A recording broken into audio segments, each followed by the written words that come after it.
Hey everybody, it's Master Gallengeist here, bringing you my review of the anime movie Violet Evergarden, Eternity and the Auto Memory Doll.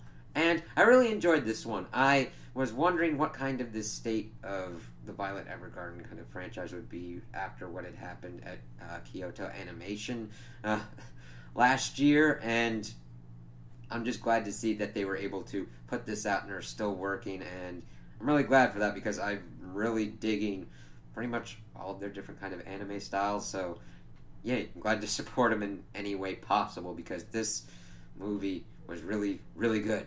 And it still followed what we had set up in, of course, the anime series. This more being a kind of side story from what I've seen, and that it will kind of not mess timeline-wise, but you'll be able to figure out where each part takes place. So this movie pretty much deals with two different kind of things. We've got the first story, which deals with Violet and this girl Isabella, and then it switches over to Violet and the rest of the postal company dealing with this little girl Taylor. And that's about as far as I want to get into it because I don't really want to spoil too much of what goes on. Just suffice it to say, if you're really into Violet Evergarden, this is just more of the same, and it's done really well. Done to the same visual quality, and just how beautiful it is done. The animation is just so amazing because you really get a feel for the characters, but also the world. Like, you know how you've seen a background, it's like, oh, okay, that's mainly a background. You look at this, and even the level of detail in the backgrounds are like, damn, this is a world, and you really get immersed in it, even when it's just like quiet moments and everything. So, my biggest kind of criticism would be that it felt like the first part with Isabella and dealing with like her whole kind of situation felt kind of shorter than Taylor's, and there's just some things that happen within her story that aren't really adequately explained. Now, granted, it does not negatively affect that, but it feels like there's some things that could have been added, or there's other important kind of things that we're not as privy to as we should be. That it could have certain effects on certain other things that happen throughout her story as we learn later on. But other than that, I really liked learning about Isabella and what was going on in her place, and then switching over because we then have a time skip because we've got one part with Isabella and then we go like 3 years in the future and we deal with Taylor. And I really like Taylor's part because we got a lot of different kind of things going on because Taylor and Isabella are the main focuses of these stories. And Violet helps, but we don't really see her getting as affected as much on their journeys as we had seen in the anime. Because in the anime, Violet is the main character. In this, she helps, and she does figure in pretty importantly with mainly Taylor's towards a certain point, but it's mainly Isabel and Taylor's journeys throughout their various struggles. So it's like, okay, this is pretty cool. And they were pretty interesting characters because at first you're like, I don't know if I'm going to like this Isabella character. We get through her story and see them kind of connect together, and you're like, oh, okay, yeah, you understand her more. Same with Taylor. It's like, what the hell? So, with Taylor's instance, we get a lot more because we get caught up with certain characters around the world. There's a lot of cool little touches that they do that really make it kind of feel lived in. Like, we get kind of updates on different characters that we normally wouldn't think that we would, and they don't feel out of place.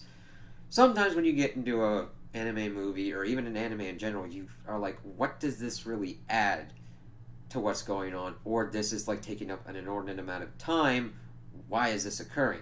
Here, they do a very fine job of interweaving everything to a point where it doesn't feel like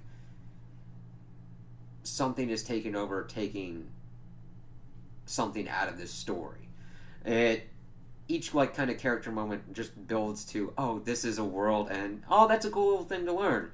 And Taylor's story is important because it also brings in other people throughout the postal company, but definitely Benedict.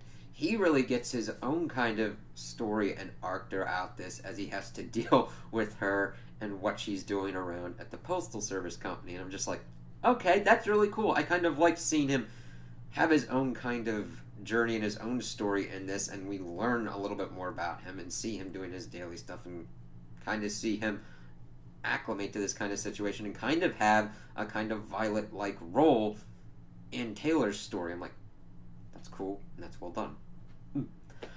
So, of course, we see that both of their stories do intersect, and then, of course, we go out, but I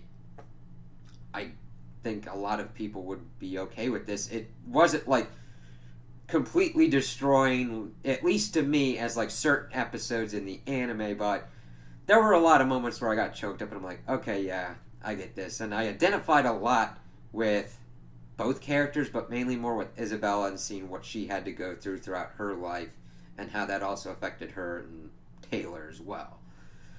So, you get a lot of good character development in this one. Now, granted, there's not really any action whatsoever, so if you're into action, this definitely isn't for you. If you're into character development in a slower kind of world, this would definitely be for you, and of course, if you're into the anime series as well. There was also the Violet Evergarden kind of special OVA. I would also recommend that. I didn't really do a review on it on its own because I'm like, hey, it's Violet Evergarden. It's just more of it. Go and watch it. And this one, it's not pivotal to learning anything about Violet or the Postal Company or even any of these characters, but it's a nice story that adds value to the world. So if you're like, I don't really want to watch this, you don't really have, you're not going to have any negative repercussions. I think they're also doing another movie that is more of a sequel to what we have seen in the anime series. So if you're like, I don't kind of want to deal with that, if there's nothing that's really going to add to what's going on with Violet's story, sure, yeah, that's totally understandable. But if you like it, I would highly recommend watching this.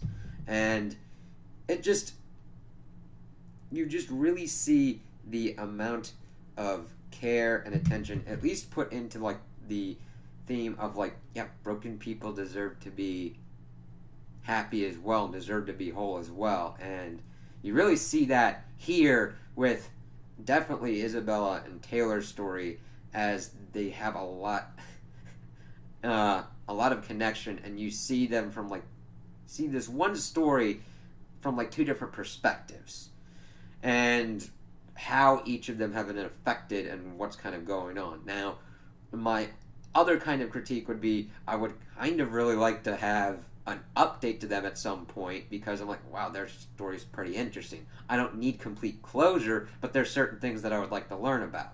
But if we don't get that, it's not going to completely and utterly destroy the universe that we've got within Violet Evergarden. They're going through and answering the important questions. So these aren't important questions, just, hey, this would add value. I'd like to learn more about this stuff.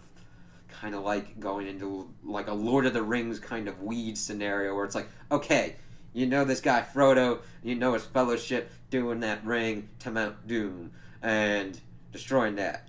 But we also get into lineages and all that kind of stuff. It's like, hey, that adds value, adds to the world. So we'll have to see about that, because they did a really good job with these characters, and I could see a lot of potential, especially with Taylor, if they do anything with her and her relationship with the Postal Company.